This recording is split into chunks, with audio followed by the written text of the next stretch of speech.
itself.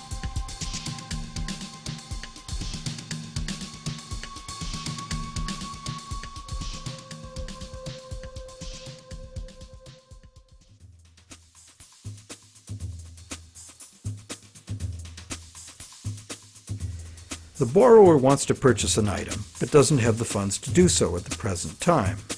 However, the borrower does have confidence in having sufficient funds over time to pay both the original price of the item and the interest on a loan. So he goes to a bank to arrange a loan. The borrower is capable of making a credible promise of money in the future, but otherwise at this moment he comes with empty pockets. That's why he needs the loan.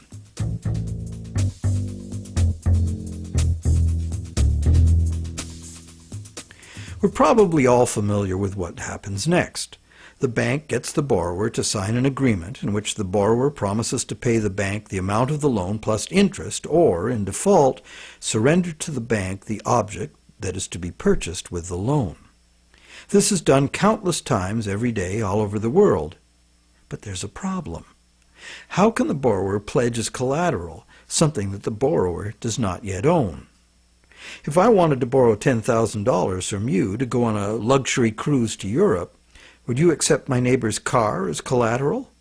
Of course not, because you know very well that I have no legal right to give you my neighbor's car, no matter how much I owe you.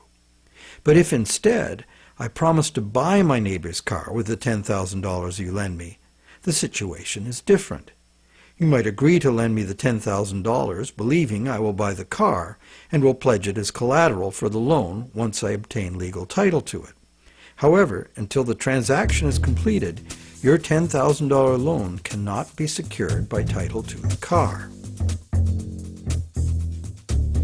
This sequence of events problem could be very simply avoided. You could buy the car and then sell it to me. The bank could do it this way too. If the borrower commits to the bank to buy the item, why doesn't the bank just buy it with its own money and then sell it to the borrower on time payments at interest?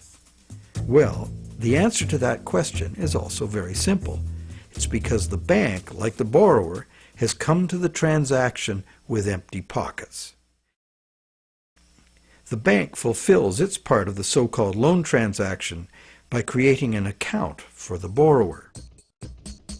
The truth is, the so-called borrower has funded his own account by fraudulently pledging a car he does not yet own as collateral. And the bank, the so-called lender, hasn't put up any existing money at all. And, if all goes well, it never will.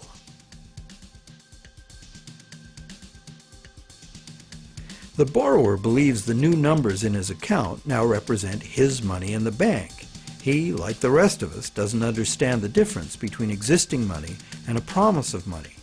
If he can spend it, what does it matter? So now the question is, will the seller of the item accept the bank's promise to pay? While some people may hold out for cash, most will say yes to a check or an electronic funds transfer from the buyer's bank. Why? Because the seller knows from experience that she can deposit the check at her bank and it will increase her account accordingly. So what happens next?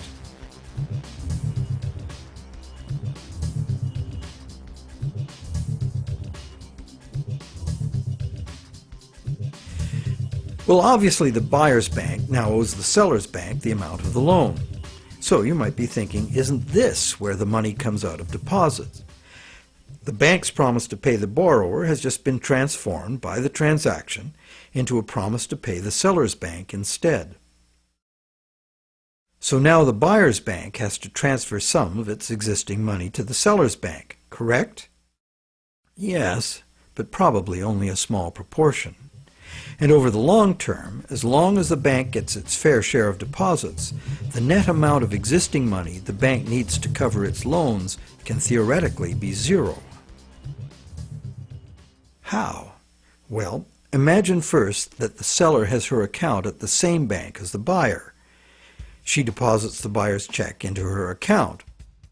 All the bank has to do to complete the transaction is reduce the buyer's account by the same amount it increases the seller's account.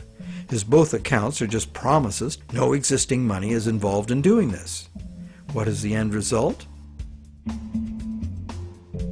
The bank has created bank credit for the borrower to the sum of $10,000. The borrower has bought the car that existed in the world of real things, and the seller now has that bank credit of $10,000. Thus, a brand new claim upon $10,000 worth of real goods of value was accomplished with absolutely $0 of the bank's or anybody else's money. On top of that, the bank gets to have all this so-called money paid back by the borrower's honest toil plus interest, or the bank gets the car. Magic like this is usually seen on stage. So now let's examine what happens if the seller deposits her check in a different bank. Won't that require a transfer of existing bank funds from the buyer's bank to the seller's bank?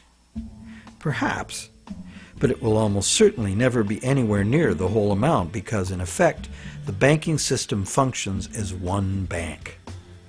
To illustrate, let's add another transaction to this scenario. That same day, the seller's bank made a similar loan to a little old lady who bought a mega home theater system. The electronics store deposited her check at their bank. The electronics store's bank made a similar loan that was deposited at the original borrower's bank. And when all the various balances were settled, the banks didn't owe each other anything. And even if there were differences, they would have been just a small portion of the total credit created.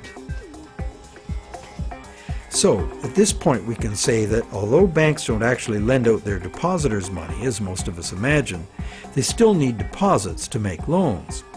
This is because banks need incoming credit from other banks to offset their own credit being deposited at those banks. As long as banks keep their outgoing credit balanced with incoming credit, they are free to make new loans and thereby keep creating brand new credit money. None of it will ever have to come out of the bank's pockets. The bank is free to invest its own funds in corporate and government bonds and whatever other instruments their charter allows. If one draws a diagram of it all, it looks like this. The interest governments and corporations pay the banks on their bonds is paid by us. We pay it as a portion of our taxes, and we pay it in the price of all the goods and services that we buy. And there is another thing passed on to us as well, and that's the risk that the bank will go broke and not be able to honor its promises to pay. Now you may wonder, how can a bank go broke if it doesn't put any money up in the first place? What have they got to lose? The answer to that question is that banks differ from counterfeiters in that the banks are legally allowed to create new money, but only by certain rules of accounting. Banks can only create money by entering a borrower's payments and collateral as an asset on the positive side of the ledger, balanced on the negative side by the loan, or what the banks call the deposit liability created by the bank. When the borrower defaults on the payments, the asset pledged as collateral is seized by the bank and sold. In a declining market, when repossession is most common, the new lower value of the asset doesn't cover the bank's liabilities, which were based on the previous higher value. This shows up as a loss on the bank's books. When foreclosures are rampant, as in a collapsing real estate market, much of the value of the bank's collateral simply evaporates as home prices drop, exposing the bank to huge losses. In truth, it's all just numbers, created out of thin air. But banks must adhere to the dictates of these numbers, and the consequences of bank arithmetic gone wrong can include economic standstill, social disintegration, total financial chaos, lawlessness, starvation, and war.